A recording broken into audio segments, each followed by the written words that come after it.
اسلام زندہ ہوتا ہے ہر کربلا کے بعد۔ اعوذ باللہ السمیع العلیم من الشیطان اللعین الرجیم، بسم اللہ الرحمن الرحیم، الحمد للہ الملک الحق المبین، ابتعثہ بالنور المضیء والبرہان الجلی والمنہاج البادی والکتاب الہادی، اسرتہ خیر اسرہ وشجرتہ خیر شجرہ، اغصانها معتدلة وثمارها متعدلة، مولده بمکہ وہجرته بطیبہ، علا بها ذکره وامتد منها صوته، ارسلہ بحجة کافیہ وموعظة شافیہ ودعوة متلافیہ، اظہر به الشرائع المجہولہ وقمع به البدع المدخولہ وبین به الاحکام المفصولہ، فمن یبتغ غیر الاسلام دینا تتحقق شقوته وتنفسم عربته وتعظم کبوته ویکن مأبه الى الحزن الطویل والعذاب الوبیل، والصلاة والسلام والتحیۃ والاکرام علی اشرف النبیین وخاتم المرسلین سیدنا ومولانا ابی القاسم محمد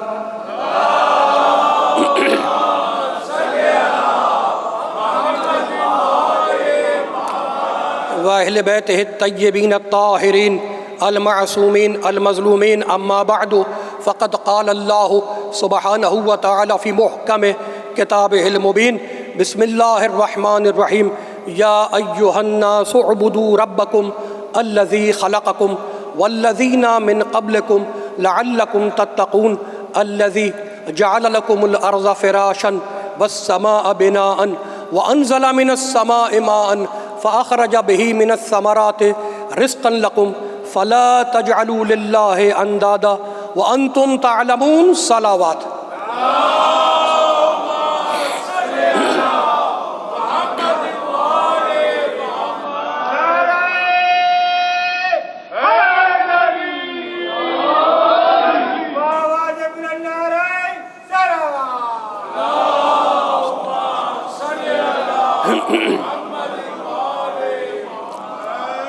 حاضرین گرامی قدر، ارباب عقل و دانش، صاحبان فہم و فکر، فرمان الہی ہے، کلام الہی ہے، بھیجنے والے کا نام رحمان ہے، آنے والی کتاب کا نام قرآن ہے، جس کے دل پہ آئی وہ محمد برہان ہے، اس کی اطاعت کا نام ایمان ہے اور اس کے محافظ کا نام کل ایمان ہے۔ لسان قدرت لباس اعجاز میں ارشاد فرما رہی ہے، یہ سورہ مبارکہ بقرہ کی دو مسلسل آیات ہیں جن کو میں نے سرنامہ سخن قرار دیا۔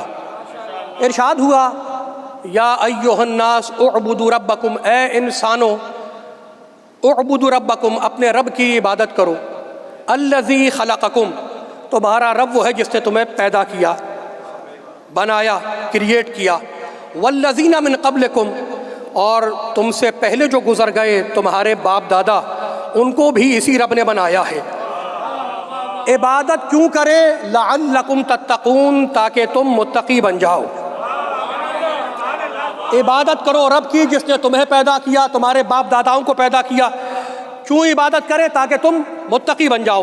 اب رب کی ڈیفینیشن بتائی، رب کی تعریف بتائی کہ رب ہوتا کون ہے۔ الذی جعل لکم الارض فراشا والسماء بناء، رب وہ ہے جس نے زمین کو تمہارے لیے فرش بنایا، آسمان کو تمہارے لیے چھت بنایا، وَأَنزَلَ مِنَ السَّمَاءِ مَاءً، اور اس نے آسمان سے پانی برسایا، فَأَخْرَجَ بِهِ مِنَ الثَّمَرَاتِ، اور اس پانی کے ذریعے پھل پھول پیدا کیے، رِزْقًا لَكُمْ، جو تمہارا رزق ہے، جو تم کھاتے ہو۔ تو یاد رکھنا ایک ہی ڈیمانڈ ہے، فَلَا تَجْعَلُوا لِلَّهِ أَنْدَادًا، خبردار اللہ کے مقابلے پہ کسی کو کھڑا کرنے کی کوشش نہ کرنا، اللہ کا شریک کسی کو قرار نہ دینا، اللہ کے مقابلے پہ کسی کو نہ لانا۔ وَأَنْتُمْ تَعْلَمُونَ، اور یہ بات تمہیں معلوم ہے کہ کوئی بھی اللہ کا شریک نہیں ہے۔ یہ تمہاری بات، یہ جو بات ہے کہ اللہ کا کوئی شریک نہیں ہے، تمہاری فطرت میں ہے۔ تین چیزیں ہیں، پہلی چیز کا نام ہے علم، دوسری چیز کا نام ہے فن، تیسری چیز کا نام ہے فطرت. علم پڑھنے سے آتا ہے، فن سیکھنے سے آتا ہے، اور فطرت نہ پڑھنے سے آتی ہے نہ سیکھنے سے آتی ہے. تین چیزیں ہیں. علم پڑھنے سے آئے گا، اہل علم، اہل نظر، اہل سخن، اہل ادب کا مجمع ہے میرے سامنے، باہوش اور پرجوش سامع تشریف فرما ہے، منزل توحید ہے. علم پڑھنے سے آئے گا، فن سیکھنے سے آئے گا، اور فطرت نہ پڑھنے سے آتی ہے نہ سیکھنے سے آتی ہے، نہ یہ محتاج تعلیم ہے نہ محتاج تعلم ہے.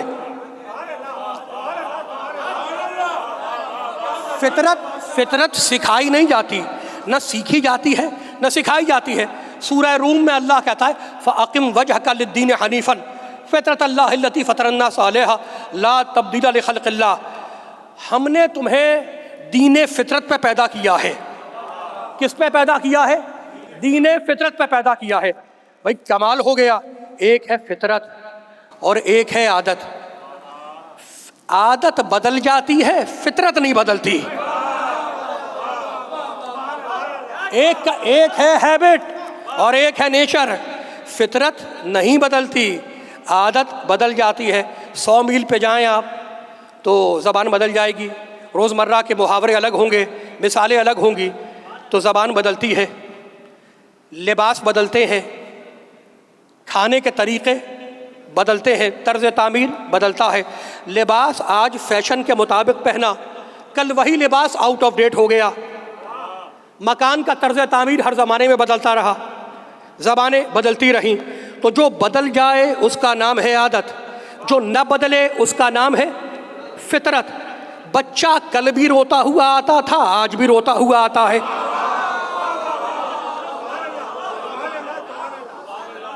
کل بھی انسان کو بھوک لگتی تھی، آج بھی بھوک لگتی ہے.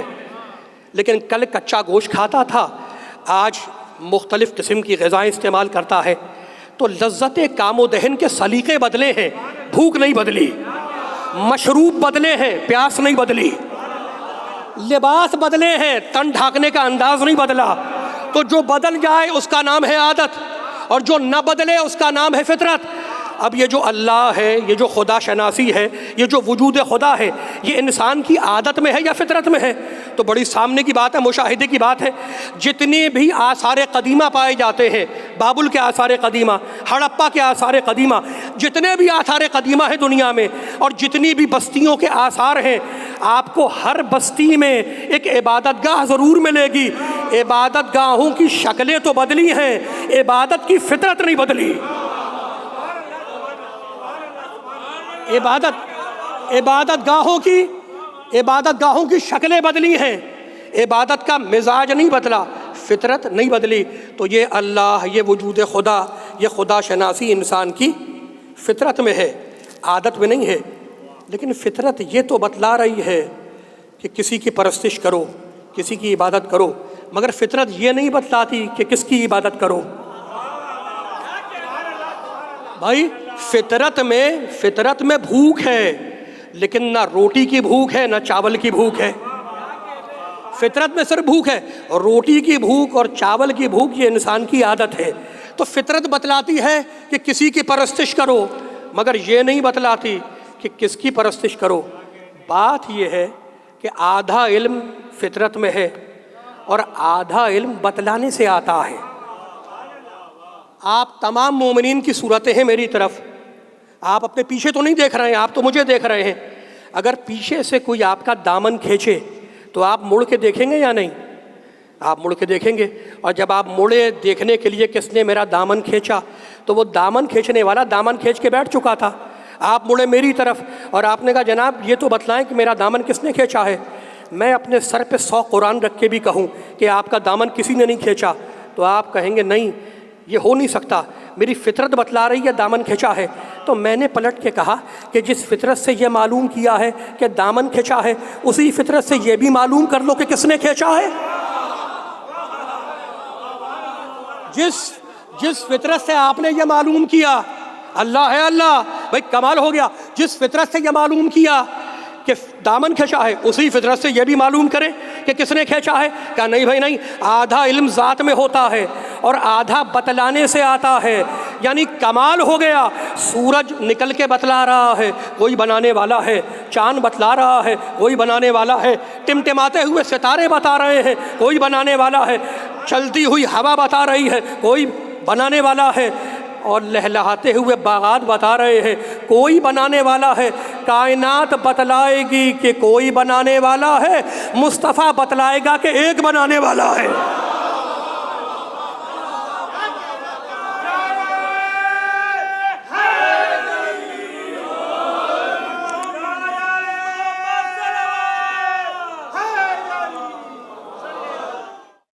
ذرے سے لے کے صحرا تک، قطرے سے لے کے دریا تک، زمین سے لے کے کہکشاں تک، پوری کائنات دلیل ہے وجود خدا پر۔ علم یرو، سورہ نحل میں اللہ کہتا ہے علم یرو الی الطیر مسخرات فی جو السماء ما یمسکہن، یہ خدا کا انکار کرنے والے فضاؤں میں اڑتے ہوئے پرندوں کو کیوں نہیں دیکھتے؟ یہ ہمارا انکار کرنے والے فضاؤں میں اڑتے ہوئے پرندوں کو کیوں نہیں دیکھتے؟ ما یمسکہن الا اللہ، کیا اللہ کے سوا کوئی اور ہے جس نے ان پرندوں کو فضاؤں میں روکا ہوا ہے؟ ان فی ذالک لآیات لقوم یؤمنون، ان میں نشانیاں ہیں صاحبان ایمان کے لیے۔ اور پھر اللہ نے آگے بڑھ کے کہا الم تر ان اللہ یسبح لہ من فی السماوات والارض والطیر صافات کل قد علم صلاتہ وتسبیحہ، دیکھو تو صحیح کہ جو کچھ بھی آسمان میں ہے، زمین میں ہے، وہ ہماری تسبیح کر رہا ہے۔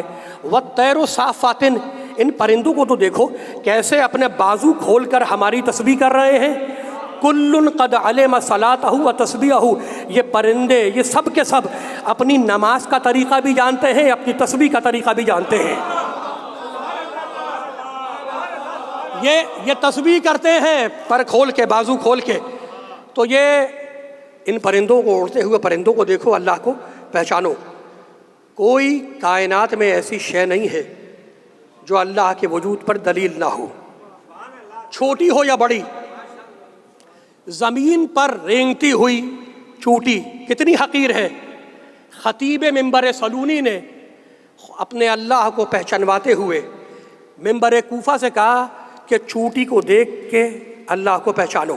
فرماتے ہیں وَلَوْ فَكَّرُوا فِي عَظِيمِ الْقُدْرَةِ وَجَسِيمِ النِّعْمَةِ لَرَجَعُوا إِلَى الطَّرِيقِ وَخَافُوا عَذَابَ الْحَرِيقِ وَلَكِنِ الْقُلُوبُ عَلِيلَةٌ وَالْبَصَائِرُ مَدْخُولَةٌ أَلَا يَنْظُرُونَ إِلَى الصَّغِيرِ مَا خَلَقَ كَيْفَ أَحْكَمَ خَلْقَهُ وَأَتْقَنَ تَرْكِيبَهُ وَفَلَقَ لَهُ السَّمْعَ وَالْبَصَرَ وَسَوَّلَهُ الْعَظْمَ وَالْبَشَرَ انظُرُوا إِلَى النَّمْلَةِ فِي صِغَرِ جُثَّتِهَا وَلَطَافَةِ هَيْئَتِهَا لَا تَكَادُ تُنَالُ بِالْحِزِ الْبَصَرِ وَلَا بِمُسْتَدْرِكِ الْفِكْرِ كَيْفَ دَبَّتْ عَلَى أَرْضِهَا وَصُبَّتْ عَلَى رِزْقِهَا تَنْقُلُ الْحَبَّةَ إِلَى جُحْرِهَا وَتُعِدُّهَا فِي مُسْتَقَرِّهَا تَجْمَعُ فِي حَرِّهَا لِبَرْدِهَا وَفِي وِرْدِهَا لِصَدْرِهَا مَكْفُولٌ بِرِزْقِهَا مَرْزُوقَةٌ بِوِفْقِهَا لَا يَغْفِلُهَا الْمَنَّانُ وَلَا يَحْرِمُهَا الدَّيَّانُ وَلَوْ فِي السَّفَ الْيَابِسِ وَالْحَجَرِ الْجَامِسِ مَا دَلَّتْكَ الدَّلَالَةُ إِلَّا عَلَىٰ أَنَّ فَاطِرَ النَّمْلَةِ هُوَ فَاطِرُ النَّخْلَةِ۔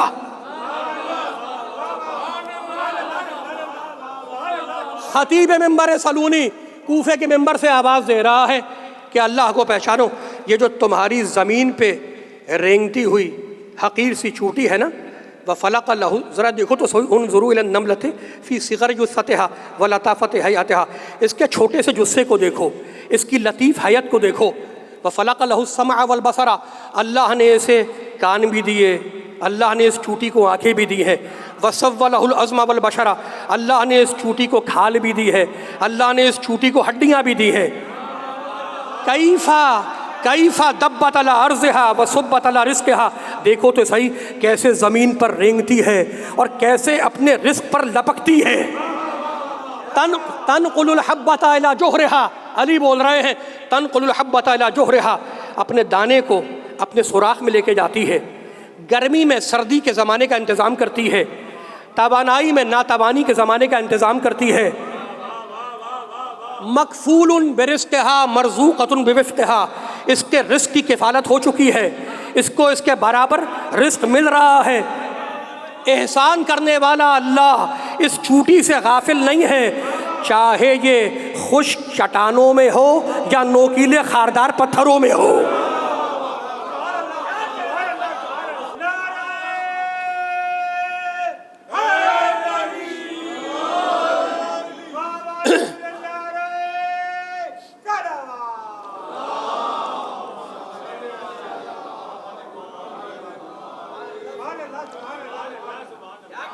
یہ اس چوٹی کے رزق کی کفالت ہو چکی ہے، اس کو برابر اس کے مطابق رزق مل رہا ہے۔ بھائی کمال ہو گیا۔ ما دلت کا دلالت الا علی فاطر النملۃ ہوا فاطر النخلہ۔ اب علی کہہ رہے ہیں یاد رکھنا، جو اس چھوٹی سی چوٹی کا بنانے والا ہے وہی کھجور کے درخت کا بھی بنانے والا ہے۔ جو پستی کا خالق ہے وہی بلندی کا خالق ہے۔ رب، یہ رہے رب الذی اعطى كل شيء خلقه ثم هدى۔ رب وہ ہے جس نے ہر شے کو اس کی خلقت عطا کی، ثم هدى پھر ہدایت کی۔ تو رب اسے کہتے ہیں جو پہلے پیدا کرے پھر ہدایت کرے، جو پہلے پیدا کرے پھر ہدایت کرے۔ رب الذی اعطى كل شيء خلقه ثم هدى۔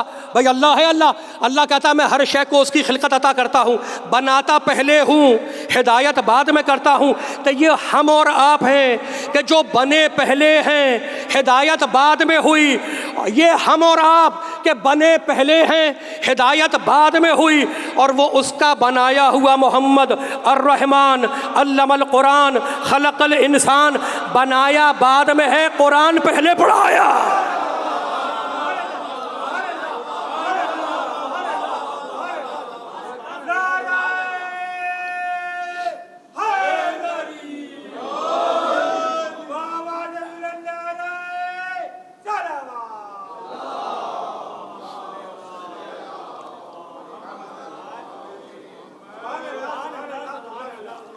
اکیلا ہے۔ اسلام میں عقیدے کی اساس ہے توحید۔ کیا ہے؟ توحید۔ اسلام میں عقیدے کی اساس ہے توحید، اور اسلام میں عقیدے کا مرکز ہے ذات مصطفیٰ۔ تعلیم قرآن پہلے ہے، تخلیق انسان بعد میں ہے۔ یہ مصطفیٰ ہے جو عقیدے کا مرکز ہے۔ اللہ سورہ اعراف میں ارشاد فرمایا الذین یتبعون الرسول النبی الامی الذی یجدونہ مکتوبا عندہم فی التوراۃ والانجیل یأمرہم بالمعروف وینہاہم عن المنکر ویحل لہم الطیبات ویحرم علیہم الخبائث۔ بھائی کمال ہو گیا، میرے نبی نے بتلایا کہ سمندر میں کون سی مخلوق حلال کون سی حرام۔ میرے پاک نبی نے بتایا کہ جنگلوں میں کون سا جانور حلال کون سا حرام۔ میرے نبی نے بتلایا کہ فضاؤں میں کون سا پرندہ حلال کون سا حرام۔ ہم اس سے عشق کرتے ہیں جو مصطفیٰ سے عشق کرے، ہم اس سے پیار کرتے ہیں جو مصطفیٰ سے پیار کرے، ہم اس پر جان دیتے ہیں جو مصطفیٰ پر جان دے۔ ہم نہ عقلی طور پہ، نہ شعوری طور پہ، نہ تخلیقی طور پہ مصطفیٰ جیسے ہیں، نہ مصطفیٰ ہم جیسا ہے۔ وہ آیا ہے کلمہ پڑھوانے کے لیے، ہم آئے ہیں اس کا کلمہ پڑھنے کے لیے۔ نہ ہم اس جیسے ہیں نہ وہ ہم جیسا ہے۔ بھائی کمال ہو گیا، بڑے پڑھے لکھے لوگ۔ تو یہ کس نے کہا نبی کو بشر، خالی مٹی والا بشر کس نے کہا؟ سورہ ہجر اللہ کہتا ہے یا ابلیس ما منعک ان تسجد لما خلقت بیدی۔ ابلیس تو آدم کو سجدہ کیوں نہیں کرتا؟ اسے میں نے دونوں ہاتھوں سے بنایا ہے۔ شیطان کا آرگومنٹ سنو، کہتا ہے لم اکن لاسجد لبشر، مالک کچھ بھی ہو جائے میں اس مٹی والے بشر کو سجدہ نہیں کروں گا۔ کیا کہا اللہ نے؟ کہا شیطان ابلیس تو سجدہ کیوں نہیں کرتا آدم کو؟ تو کیا کہتا؟ لم اکن لاسجد لبشر، کچھ بھی ہو جائے میں اس مٹی والے بشر کو سجدہ نہیں کروں گا۔ تو سب سے پہلے خالی بشر نبی کو شیطان نے کہا تھا۔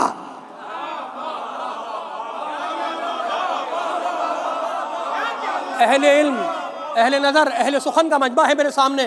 سب سے پہلے نبی کو خالی بشر، تنہا بشر شیطان نے کہا تھا تو اب میں جہاں جاتا ہوں وہاں بچے مجھ سے پوچھتے ہیں کہ آپ شیطان ویطان کا ذکر بہت کرتے ہیں، شیطان ہوتا کیسا ہے؟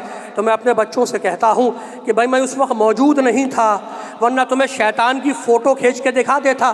نہ میں تھا نہ کیمرہ تھا، لیکن اللہ نے اس کی نشانی تو قرآن میں بتا دی کہ جو بھی نبی کو خالی بشر کہتا ہوا دکھائی دے سمجھ لینا صورت میں انسان ہوگا، اندر سے شیطان ہوگا۔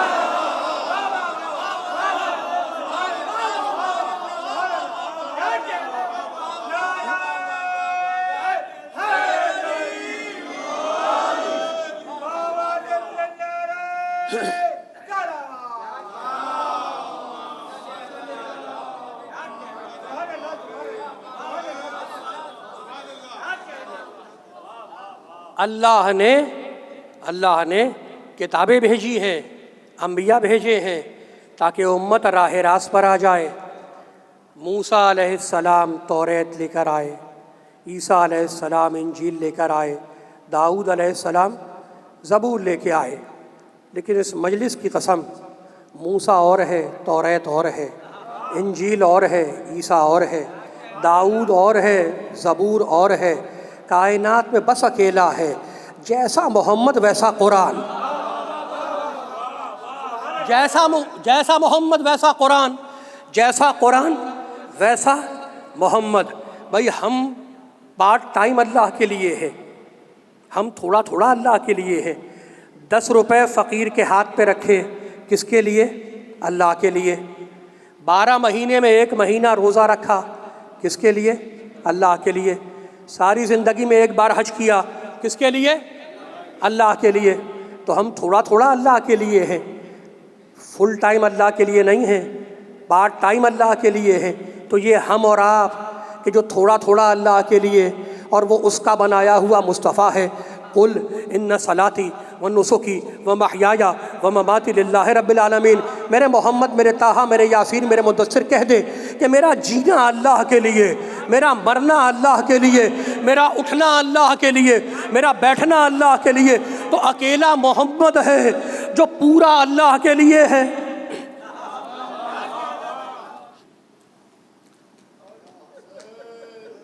مجلس شام غریباں ہے، وہ شریف لہو آپ کو یاد ہوگا جس کے لیے آپ کے وقت کا امام کہتا ہے السلام علی قتیل العبراد، سلام ہو میرے دادا حسین پر جسے رلا رلا کے مارا گیا۔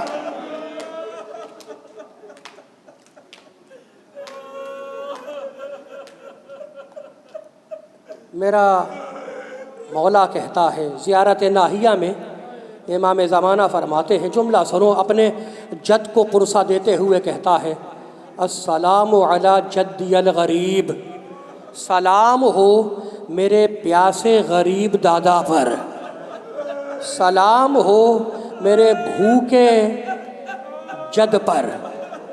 جملہ سنو گے آگے کا، الذی سقط عن فرسہ مکبوبا علی وجہہ، اس دادا پر سلام ہو جو دوڑتے ہوئے گھوڑے سے منہ کے بل زمین پر گرا۔ تارتن یقوم و یقعد و یکبو، جب ذوالجناح سے گرا ہے تو کبھی کھڑا ہوتا کبھی گر جاتا۔ اتنے زخم تھے جسم اطہر پر، کبھی کھڑا ہوتا کبھی گر جاتا۔ یکبو، کبھی کوہنیوں کے بل چلتا۔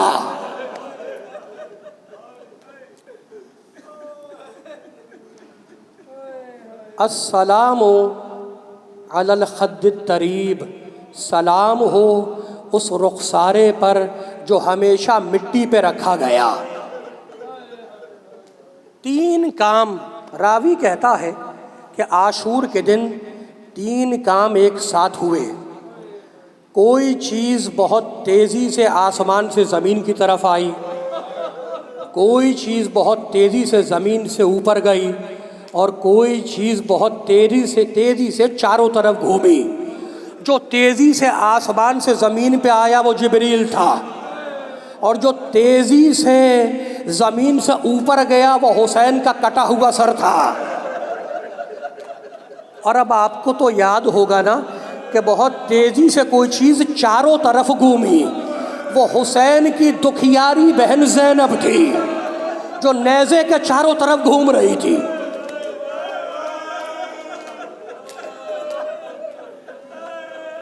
اجرکم علی اللہ، پرسہ دے رہے ہیں آپ، خدا آپ کو محفوظ رکھے، خدا آپ کے گھروں کو آباد رکھے۔ ان جلے ہوئے خیموں کے صدقے میں کربلا تم سے آج بھی پوچھتی ہے کہ تمہاری آنکھوں کے خیموں میں آنسوؤں کے کتنے مشکیزیں ہیں۔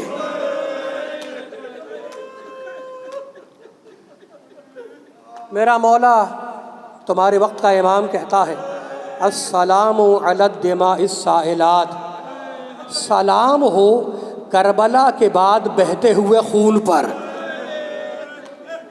یہ تو یاد ہوگا کہ یہ کربلا کے بعد بہتا ہوا خون کس کا ہے؟ جب تماچے مارے گئے تو رخساروں سے خون نکلا، اور جب بالیاں نوچی گئیں تو کانوں سے خون نکلا۔ حمید ابن مسلم کہتا ہے کربلا کے بن میں سورج ڈوب گیا، شام غریبہ آ گئی، غریبوں کی شام ہے، چھنتی ہوئی چادروں کی شام ہے۔ دنیا کا دستور ہے کہ جب کسی کے یہاں انتقال ہوتا ہے تو لوگ تعزیت کے لیے جاتے ہیں، تسلی کے لیے جاتے ہیں، لیکن اہل بیت کو عجیب طریقے سے تسلی دینے آئے، بیمار کا بستر کھینچنے کے لیے آئے، بیویوں کے سروں سے چادریں اتارنے کے لیے آئے۔ حمید کہتا ہے، لشکر یزید کا پرچہ نویس کہتا ہے کہ میں نے دیکھا ان جلتے ہوئے خیموں سے ایک بی بی باہر آئی، پھر اندر گئی، پھر وہ باہر آئی، پھر اندر گئی، اور جو تیسری مرتبہ وہ بی بی باہر آئی تو اس کی کمر جھکی ہوئی تھی۔ اس بی بی نے فرات کا رخ کیا اور کہا بھائی حسین تو نے اکبر کا لاشا اٹھایا تھا، دیکھ میں بھتیجے کو اپنی پشت پہ اٹھائے ہوئے ہوں۔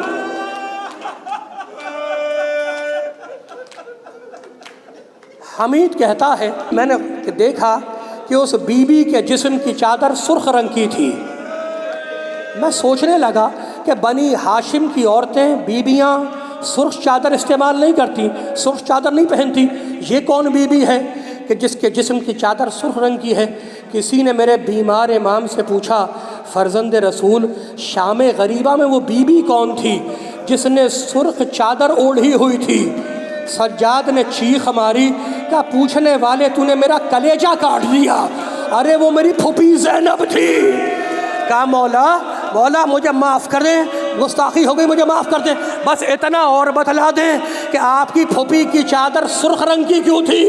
میرے امام نے چیخ ماری، میرا بیمار رونے لگا، کہا جسم کی چادر تو سفید تھی لیکن جب اکبر کے لاشے پہ گری ہے تو سفید چادر جوان خون سے رنگین ہو گئی۔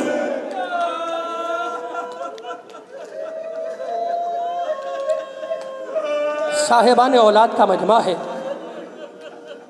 پروردگار آپ کو آباد رکھے۔ جملہ سن لو، حمید کہتا ہے میں نے دیکھا کہ ان جلتے ہوئے خیموں سے ایک 3.5-4 سال کی بچی برآمد ہوئی، اس کے کرتے کے دامن میں آگ لگی ہوئی تھی، کانوں سے لہو ٹپک رہا تھا، وہ میدان میں دوڑتی جاتی اور پکارتی جاتی چچا عباس میری مدد کو آؤ، چچا عباس میری مدد کو آؤ۔ حمید کہتا ہے کہ میں اس بچی کے پیچھے چلا اس کے دامن کی آگ کو بجھانے کے لیے، بچی نے مجھے دیکھا اور گھبرا کے اور تیز دوڑنے لگی۔ اب جیسے جیسے وہ بچی تیز دوڑتی جاتی اس کے دامن کی آگ اور تیز ہوتی جاتی، ایک مقام پر تھک کر وہ بچی زمین پہ بیٹھ گئی۔ حمید کہتا ہے میں نے ہاتھ آگے بڑھایا اس کے دامن کی آگ کو بجھانے کے لیے، بچی نے ننھے اپنے زخمی ہاتھ جوڑے اور کہا آنے والے وہیں رک جا، مجھے ہاتھ نہ لگانا، ارے میں سید زادی ہوں۔ میں فاطمہ زہرا کی بیٹی ہوں.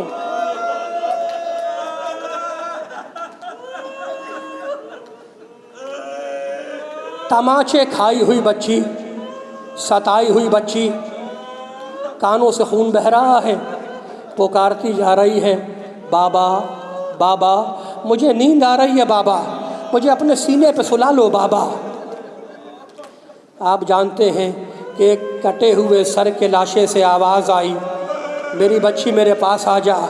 صاحبان اولاد کا مجمع ہے میرے سامنے.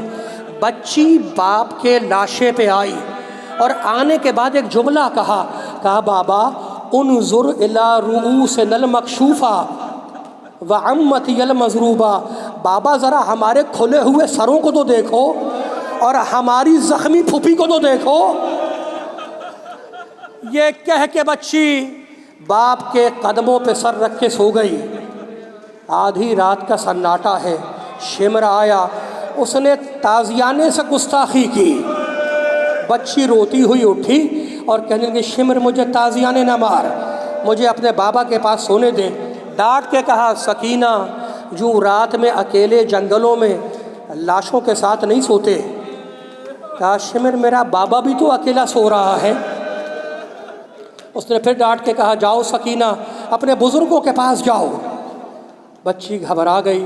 کہا شمر میں چلی جاؤں گی، بس میری 3 تمنائیں پوری ہو جائیں، میں اپنے بزرگوں کے پاس چلی جاؤں گی. شمر نے پوچھا سکینہ تیری 3 تمنائیں کیا ہیں؟ کہا شمر میری پہلی تمنا یہ ہے کہ میرا بابا پیاسا مارا گیا، میں فرات کے کنارے جاؤں گی، اپنے چلو میں پانی بھر کے لاؤں گی، اپنے بابا کے کٹے ہوئے گلے پہ ڈالوں گی. کہا بی بی تیری دوسری تمنا کیا ہے؟ کہا شمر رونے لگی بچی. کہا میری دوسری تمنا یہ ہے کہ تو دیکھ رہا ہے میرے بابا کا لاشا اریاں پڑا ہے، بے کفن پڑا ہے، میں جنگلوں میں جاؤں گی، جنگلوں سے پتے چن کے لاؤں گی، اپنے بابا کے لاشے پہ ڈالوں گی. اور تیسری تمنا یہ ہے کہ میرے بابا کی نماز جنازہ نہیں ہوئی، میں کہیں بیچ راستے میں جا کے بیٹھ جاؤں گی، شاید کوئی مسلمان قافلہ گزرے تو میں پکار کے کہوں گی قافلے والو اور ایک غریب مسلمان مارا گیا، آ کر اس کی نماز جنازہ ادا کرو. بچی جملہ سنو، بی بی باپ کے لاشے کے پاس ہے اور اکیلی علی کی بیٹی خیموں کی حفاظت کر رہی ہے. اندھیری رات نہیں ہے، یہ شام غریبہ اندھیری رات نہیں ہے، جلتے ہوئے خیموں کی روشنی بھی ہے. زینب اکیلے پہرا دے رہی ہے. دیکھا بی بی نے کہ دور سے کوئی سوار آ رہا ہے، پکار کے کہا آنے والے رک جا، اب ہم آل محمد کے پاس دینے کے لیے کچھ بھی نہیں ہے، جو تھا وہ ظالم لوٹ کے لے گئے. سوار نہ رکا. کہا میں تجھ سے کہہ رہی ہوں تو رکتا کیوں نہیں؟ سوار اور آگے آیا. ایک مرتبہ شہزادی زینب نے گھوڑے کی لگام ہاتھوں میں تھام لی اور کہا میں علی کی بیٹی تجھ سے کہہ رہی ہوں تو رکتا کیوں نہیں؟ سوار نے نقاب الٹی. کہا بیٹی اپنے بابا کو نہیں پہچانا؟ بی بی نے چیخ ماری. کہا بابا اب آئے ہو جب ماں جایا شہید ہو گیا، بابا اب آئے ہو جب ہماری چادریں چھینی جا چکی.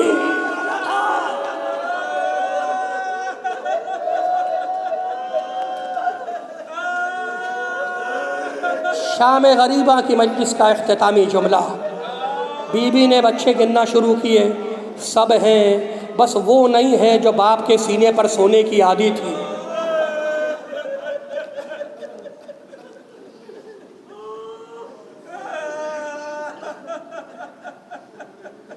تیروں کی تکلیف ایک طرف، نیزوں کی تکلیف ایک طرف، تلواروں کی تکلیف ایک طرف، اور بھائی کے سامنے بہن کو تماشا مارا جانا ایک طرف.